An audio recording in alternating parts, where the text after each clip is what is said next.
One afternoon, as we were relaxing on the couch, he turned to me with a serious expression. "Emily, I think we need to talk about something important," he said, his voice calm but firm. My heart raced. Was he second-guessing everything? "What is it, Dad?" He took a deep breath, his gaze steady. "I just want to make sure we're clear about what this all means. It's not typical. Most fathers and daughters don't have conversations or interactions like this." I nodded, feeling a knot form in my stomach. "I know. Are you saying you want to stop?" Before I delve into the heart of this story, I want to take a moment to invite you to subscribe to our channel and give this video a like. Your support truly means the world to us and fuels our passion for sharing these intimate stories. If you connect with our content, please leave a comment. Every interaction helps us foster a stronger community, and for that I am incredibly grateful. Stay until the end to fully experience the characters' emotions and the surprising twist. Summer break had descended upon our home, bringing with it an unsettling stillness. My father, David, had just returned from a short trip to visit his brother, only to depart again almost immediately to meet up with an old friend. My mother, meanwhile, I was away on an extended business trip, leaving me like an 18-year-old college student to enjoy the unexpected solitude of our spacious house, with the house to myself for the first time in what felt like forever. I had a rather specific idea of how I wanted to spend my newfound freedom. The moment my father's car turned the corner, I eagerly locked the front door and shed my restrictive clothes, opting for the comfort of my favorite pajamas. The day stretched before me like an open invitation, and I decided to indulge in some well-deserved relaxation. Laptop in hand, a refreshing glass of soda by my side, I settled onto the living room couch, ready to lose myself in the endless stream of online entertainment. My headphones, a trusty barrier against the outside world, allowed me to fully immerse myself in my chosen distractions, including a few websites that were decidedly more adult in nature. Time seemed to evaporate as I clicked through video and explored various corners of the internet, lost in my own little world of privacy and pleasure. I completely lost track of time and my surroundings. My father, I assumed, would be out with his friend for hours, but then a wave of panic crashed over me through the muffled soundscape created by my headphones. I faintly registered my father's voice, sharp with disbelief and edged with something I couldn't quite decipher. "Emily, what in heaven's name do you think you're doing?" My blood ran cold. I hadn't even heard him come in. He stood frozen in the doorway, his face a canvas of shock and a strange, unsettling embarrassment. Without another word, he turned and left, the click of the closing door echoing in the sudden silence. I sat there paralyzed by mortification, my mind struggling to process what had just transpired. The shame washed over me in waves, leaving me breathless and unsure of how to react. Finally, with a trembling heart, I forced myself to get up and find him. He was in the living room, his face pale and drawn, his eyes filled with a mixture of discomfort and something akin to pain. "Dad, I'm so incredibly sorry," I stammered, my voice barely above a whisper. I didn't hear you. Come in. It won't happen again, I promise." He remained silent for a moment, then sighed heavily. "Just please be more careful, Emily," he finally said, avoiding my gaze as he turned and walked into the kitchen. The rest of the evening was excruciatingly awkward. We barely spoke, each of us retreating to our own corners of the house, the silence punctuated only by the clinking of dishes and the ticking of the clock. After a stilted dinner, I excused myself early, desperate to escape the suffocating tension and find refuge in the privacy of my room. But old habits die hard. Despite the lingering embarrassment from earlier, I found myself drawn back to my usual routine, leaving my door slightly ajar so I could hear when Dad was finished cleaning up. I thought I was being discreet, cautious. What I didn't realize was that my father, driven by a complex mix of emotions, had his own plans. He turned on the kitchen faucet full blast, using the sound of rushing water to mask his movements as he quietly made his way down the hall towards my room. I was deeply absorbed in my own thoughts when I suddenly heard a voice behind me, startling me out of my focus. "Emily, it's okay, just don't overthink it," my father said softly. I nearly jumped out of my skin, fumbling to close the tabs on my computer screen. His unexpected presence and demeanor threw me off balance. He stepped further into the room, his gaze lingering briefly on the screen before meeting mine. I wanted to apologize for earlier. He began, his voice tinged with hesitation.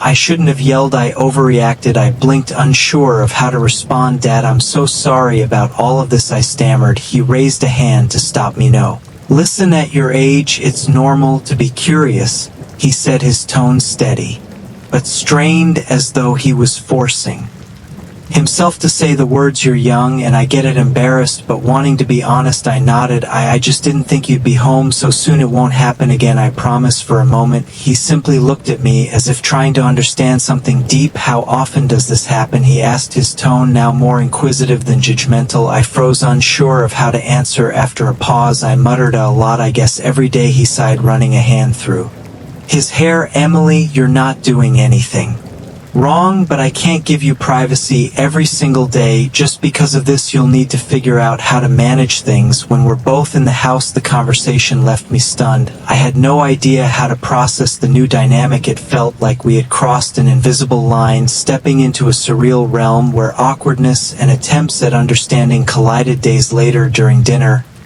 he caught me off guard again.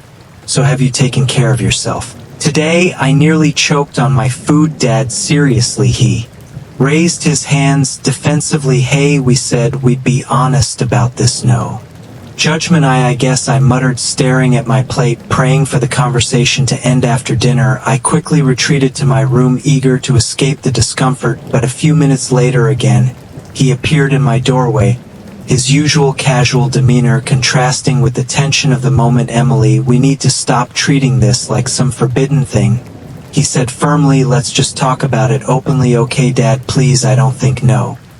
Hear me out, he interrupted, avoiding it is only making things more awkward. His attempt at breaking the tension was well-meaning, but the situation only became more surreal. He sat down, and the evening took a strange, unexpected turn as we struggled to find normalcy in the midst of an extraordinary conversation. The next morning, I woke up feeling as if I were trapped in a dream. The events of the previous day swirled in my mind.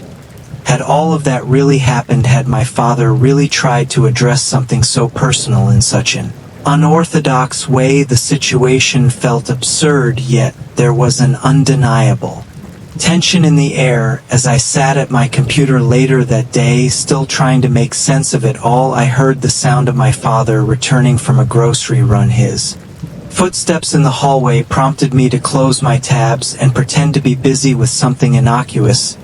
He peeked into my room, carrying a faint smile. Hey, lunch will be ready soon, he said casually, as though everything was perfectly normal. I nodded, unsure of how to respond. Okay, I'll be there in a minute. Lunch was quiet and uneventful, but there was a lingering awkwardness between us. To break the silence, I asked, have you heard from Mom? Any idea when she might be coming home? A shadow crossed his face. Her trip's been extended, he replied, his voice tinged with frustration. I miss her. That single sentence seemed to open a crack in his usually composed demeanor, and I realized just how much he was carrying. Despite the strange new dynamic between us, there was still an underlying tension, a shared awareness that things had shifted. The afternoon passed in relative normalcy. We talked a little more than usual, managing to share a few jokes and lighthearted moments. By evening, we decided to sit down together and watch a couple of episodes of Game of Thrones. It was a small attempt at reclaiming some normalcy in our routine. Later that night, as the house fell silent, I wandered into the living room. The TV beckoned me, and I decided to unwind by watching a movie. I flipped through the options, landing on something familiar and comforting. As the screen flickered to life, I felt a strange sense of freedom, yet also a nagging awareness west of the day's earlier events. The living room, once a space of shared family moments, now felt like a stage for something more complex. It was nearly midnight when I finally turned off the TV and headed to bed. My thoughts still tangled. The boundaries of our relationship had been tested, stretched in ways I didn't fully understand, and as much as I tried to Push it all to the back of my mind, I knew this was only the beginning of an unspoken shift between us. I had just settled into the couch scrolling through the movie selections when my dad emerged from his room. It was almost uncanny, as if he had some sixth sense for these things. "Oh, decided to watch out here tonight?" he asked, sitting down beside me without waiting for an invitation. I shrugged. "Yeah, I wanted a change of scenery next time. Call me." "I like watching stuff with you," he said his tone surprisingly casual. "What always?" I asked, raising an eyebrow. He nodded with a chuckle. "Well, when I'm home, yeah, it's more fun together." I wasn't sure how to respond, so I focused on the TV. After a moment of silence, he glanced at the screen. "Do you like her, that actress?" I hesitated, but nodded. "Yeah, she's great. She was in that movie we watched yesterday. Can you believe she's 47? She looks amazing. 10 years younger than me," Dad said with a grin. "But yeah, she does look great. Must work out a lot," I added, trying to keep the conversation light. He laughed. "Is that a hint? Should I hit the gym too?" I couldn't help but grin. "Maybe just a little," I teased, believed that we could joke about something so trivial after the strange dynamics of the past few days. Suddenly Dad stood up. "Where are you going?" I called after him. "Hang on," he said, disappearing down the hallway. "I've got something for you." "Totally forgot about it." A moment later, he returned, his hands behind his back, his expression playful. "Guess which hand?" he teased. "Right," I said, playing along. He smiled, pleased with my response, and handed me a small package wrapped in a plain black bag. I raised an eyebrow, curiosity piqued, as I began to open it. "What's this?" "I thought you might find it useful," he explained with a sheepish grin. "I don't know, never used them myself," Dad said with a chuckle. As I pulled out the gift, inside the sleek black bag was a pair of high-quality headphones.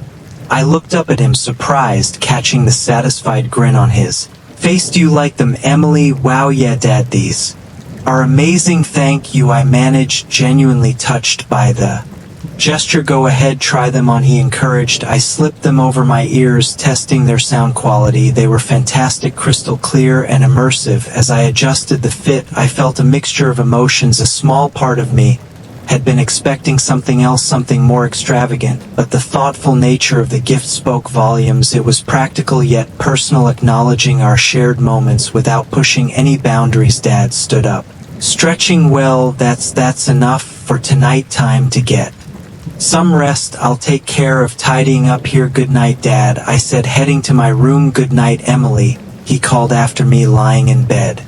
Later that night, I stared at the ceiling, my mind racing with thoughts. It was hard to believe how quickly our relationship had shifted over the past few days. The awkwardness had given way to something else, a strange but comforting understanding. I wondered what the coming days would bring. There was a nervous excitement in the air, an unspoken question about where this new dynamic might lead. Whatever it was, I couldn't deny that our bond had changed, becoming something deeper and more complex than I had ever expected. The next morning, I woke up with a strange mix of anticipation and uncertainty. The events of the past few days had undeniably altered my relationship with Dad, leaving me unsure of how to approach this new dynamic. I made my way to the kitchen, where the smell of fresh coffee greeted me. Dad was already there, flipping pancakes on the stove.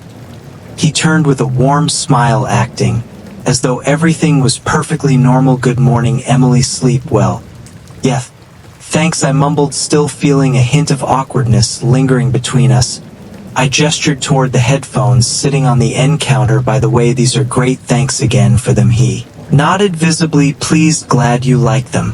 Figured they might come in handy." We ate breakfast mostly in silence, but it was a comfortable quiet, like the tension from the previous days had started to dissolve. As I finished my coffee, Dad cleared his throat, breaking the stillness. "Emily, I've been thinking maybe we should set a few ground rules about how we handle things moving forward." My face warmed, but I nodded. "Okay, that's fair." He leaned back in his chair, his tone thoughtful but firm. "First, let's keep this between us. Your mom doesn't need to know about any of this." Agreed, I replied, relieved that he felt the same way. "Second," he continued, "if going to use the living room to unwind, just give me a heads up. I'd rather not walk in and surprise you again." "That's fair," I said, grateful for his practical approach to what had been a deeply awkward situation.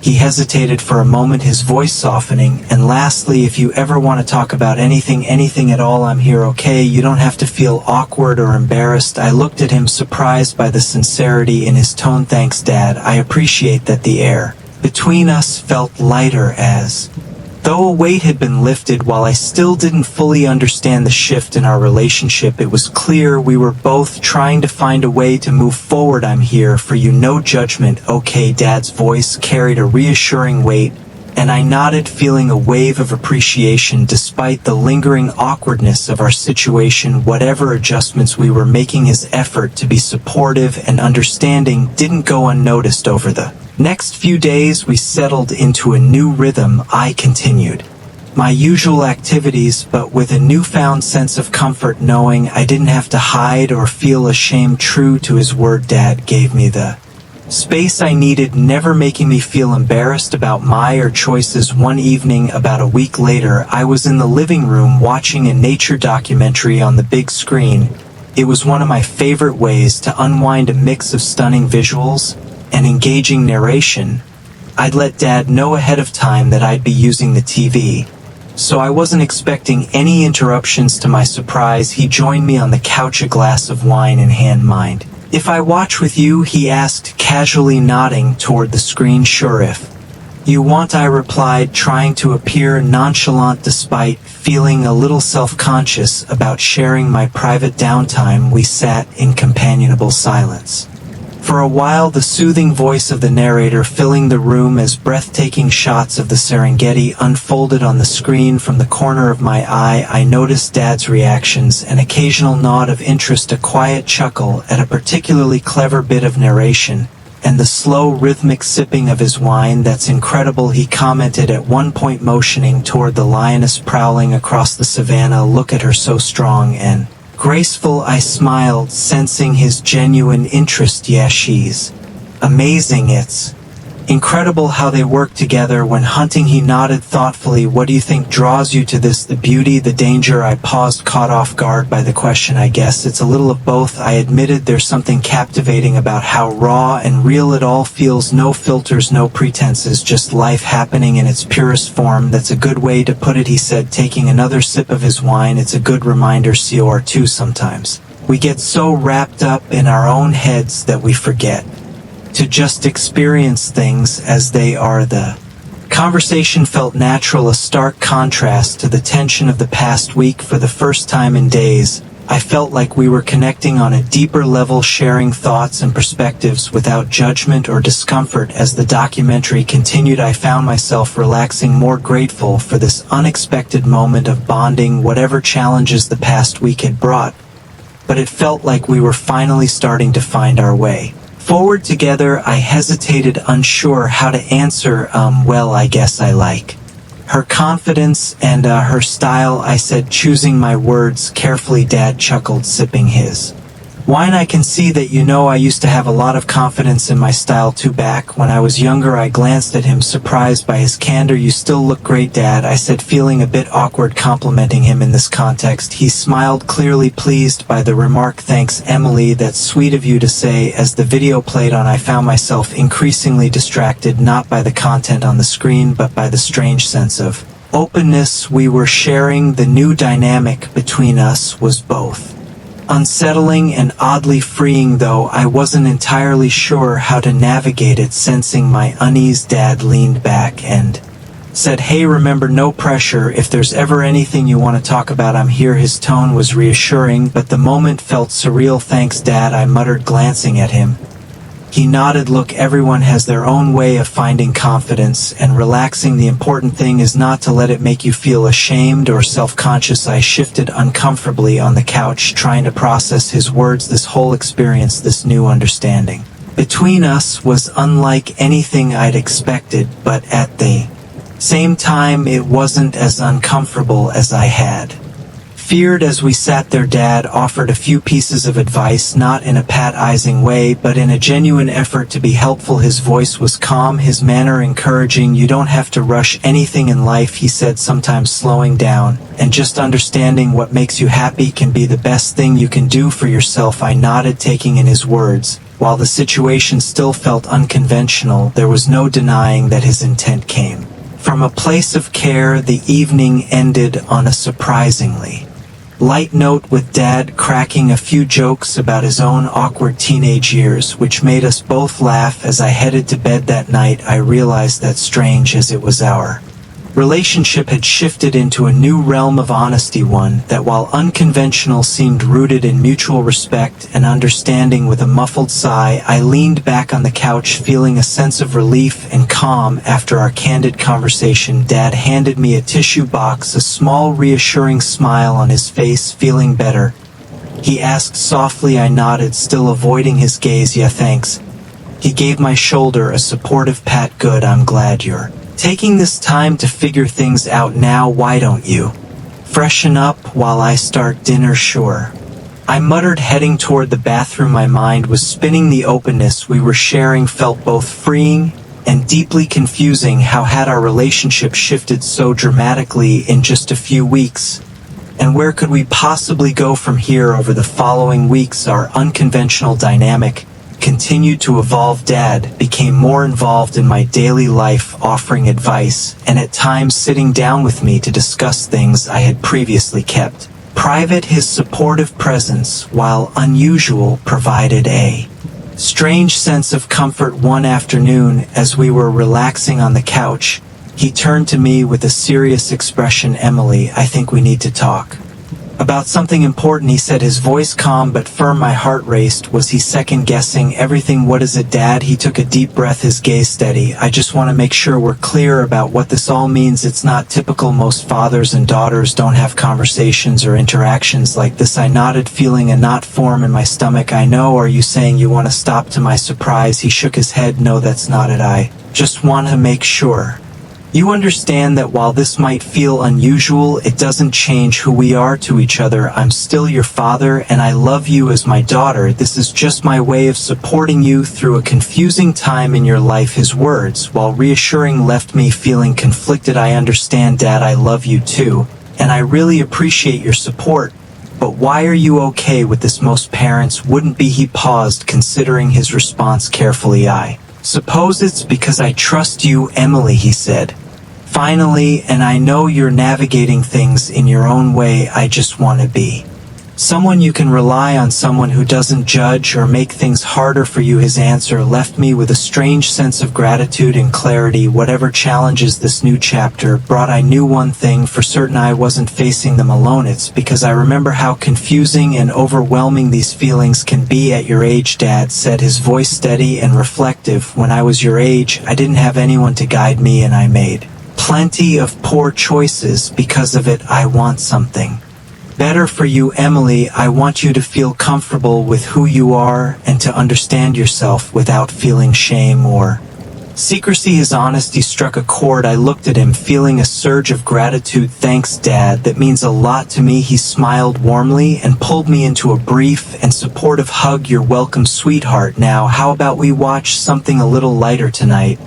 I heard there's a new nature documentary on Netflix." Relieved by the shift in tone, I nodded eagerly. "That sounds perfect." As we settled onto the couch and started the documentary, I couldn't help but feel a deep appreciation for my father.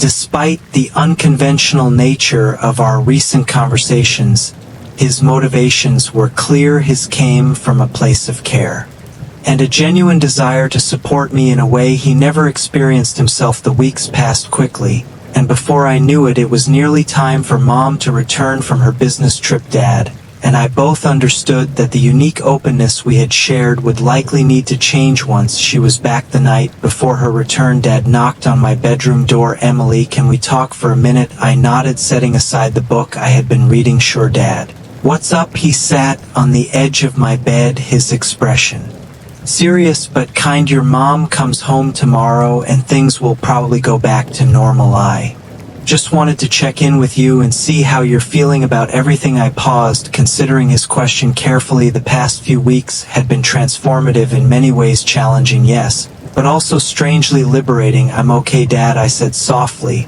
"I mean, I'll miss how open we've been with each other, but I understand that things need to shift with Mom coming back." He nodded, a look of relief crossing his face. "I'm glad you understand, Emily. I want you to know how proud I am of you. Over the past few weeks I've seen you grow and mature so much. I hope that our talks and everything we've shared have helped you in some way." "They have, Dad," I assured him, "more than you probably realize. Thank you for being there for me." His expression softened as he leaned in and kissed my forehead, something he hadn't done in years. "You're welcome, sweetheart. And remember, even though this part of our relationship might change, I'm always here for you no matter what." As he stood to leave, I called out, "Dad." He turned back. "Yeah, Emily, I love you," I said, my voice steady. A warm smile spread across his face. "I love you too, honey." Always. The next day, Mom returned and the dynamics of our household shifted back to what they had been before, yet something between Dad and me had undeniably changed. We now shared an unspoken bond, a connection built on trust, openness, and understanding that went beyond a typical father-daughter relationship. In the years that followed, I often reflected on that summer.